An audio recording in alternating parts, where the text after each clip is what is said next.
This is Selma Schimmel in Washington, D.C. at the Community Cancer Care Advocacy Day Forum. And I'm so pleased to now be joined by Daniel Long, who comes to us as our voice for life, because I gather that, Daniel, you have found a way through your cancer experience to use your voice proactively, and also through your experience, you've become an advocate. Hi. I'd like to know what you learned today, what your takeaway messages were. From a patient's perspective, it's very important that they understand that the community oncology centers, which do the treatment for them, are struggling. They're having problems right now. As it was pointed out, over 300 clinics closed nationwide. And since most of us have to go to community oncology centers for our treatment, it impacts us. And the briefing on the drug shortages, what the doctors are trying to do, the administrators, the nurses, everybody getting involved in the patient's care, because the bottom line is it extends the patient's life, so it's advantageous for us to become more informed. What do you think patients can do in a unified way in playing a role in the drug shortage solution? Speaking to the insurance providers and the pharmacy providers that manufacture and make the drugs. We've got to have our voices heard, because 1 in 3 families will be affected by cancer. So we need to form like a group, COA, with Patient Advocate Network, to go and have our voices heard. Have you experienced any of the fallout from the changes in healthcare delivery? Yes, ma'am. Leucovorin was one of the drugs that I needed for my rectal cancer. So yes, it did infect me directly. How did you handle that? I did what my doctor told me to do.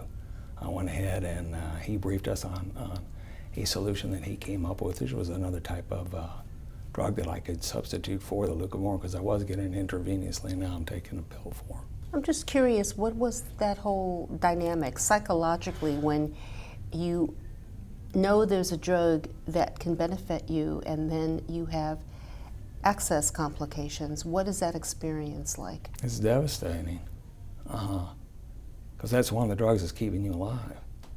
And in my particular case, it's with the 5-FU, one of the chemo drugs I get. It helped it work better in your body. Is that what led you to use your voice? That's one of the things, yes, ma'am. And I have usually when I go into a senator or a congressman's office, they listen to me. I don't know why. I have no clue why. But when I sit down, they actually pay attention to what I'm saying. And I just do a bottom line up front. This is the problem. These are what we're experiencing. And we need their help and their support.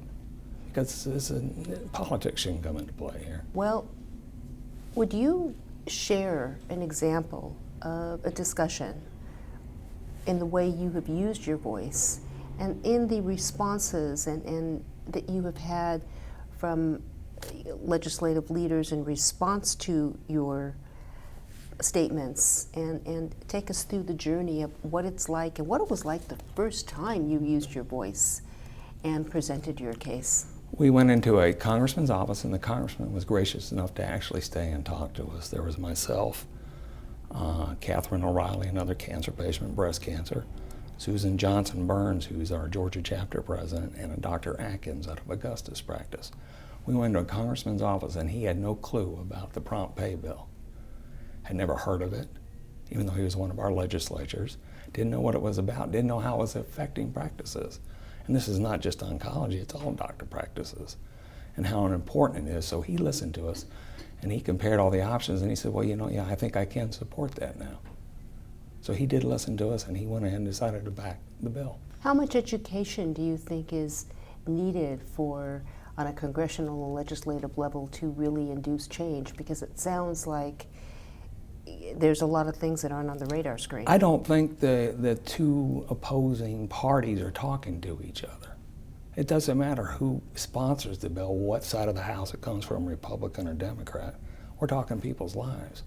And if it's a bill that will help patients, cancer patients, survivors, keep going and surviving, it has to come to the forefront. How do you think we can inspire and motivate patients early on in their diagnosis to seize the moment to become advocates, to participate in the kind of activities that you're now involved in and with. But the majority of cancer patients in the community, if we don't help them to become involved, I mean, we really need our army, our team of survivors. One of the newest things now, which people are pushing now, is the social networking, the Twitter and the Facebook and all that stuff. But also, I think that we need to go out and we need to get involved with like local newspapers, the little, even in the rural communities, like the Town Trader, whatever you can have access to get your voice out and heard by other patients. And plus speaking, I have a habit of when I'm in the infusion unit, I get up and I talk to everybody. Because they're so morose there, you know, it's very subdued and everybody's just kind of in their own little world right now, and everybody else is under blankets and I'm there in shorts and a shirt, you know. Talk around trying to get people encouraged on talking about their cancer experiences and sharing it. I imagine that for some patients who are still trying to wrap themselves around the fact that they have cancer, it may be difficult, it may be too early in their process. Right. On the other side of that is the earlier one gets involved, the more integrated and less isolated they feel, that they know they're part of a community. I agree totally with that. Especially the ones that inspire me are the ladies that have breast cancer, honest to God, and they lose their hair and they still rock that look, you know, when they get all made up. And to me, that's very inspiring, because I don't have that type of cancer, so, you know, but you know, you get the thought where you're going to lose your hair. You don't. It thins. You know, the side effects are bad, but you can, everybody that's had cancer can overcome it. I mean, it's, you know, eventually something's going to get us anyway. Well, let's talk about one of those themes Sure. that was very important today, which is the role in helping to improve the national dialogue on palliative and hospice care. I think that's very important. End-of-life issues, everybody's going to want to treat it differently. Some are going to want to go to a hospital, some are going to want to be at the house, you know, some are in long-term care or homes. So I think if they get if the practices were reimbursed on a good level to be able to pay the chaplains and the social workers and the lady that sits there and holds the man or woman's hand as the end of life is coming to an end, and making sure that their medications are right so that they're not in pain. My father passed away in hospice and at his home, and it was great. The people that are involved in that type of work they're irreplaceable. They're like your oncology nurse, irreplaceable individuals. How long have you been living with cancer? Since March of '08. Long time. Yes, it's now stage 4, but you know, life goes on. Tell me the lesson, the greatest lesson that you've learned from this experience. We live not for ourselves, but for those that we love. Your spouse, your children, your grandchildren. That's why we're here. And I honestly believe the good Lord doesn't give you a cross you can't bear. And some people bear it better than others, but you know, we're all in it. We're in the fight. Thank you. Yes, ma'am. Thank you, Daniel. I'm really, really pleased to have been able to share time learning how cancer has been transformative in your life. You've been using your voice and you've become an advocate. And as a result of your cancer experience, you are not only enriching, I believe, your own life, but you're touching a lot of lives around you.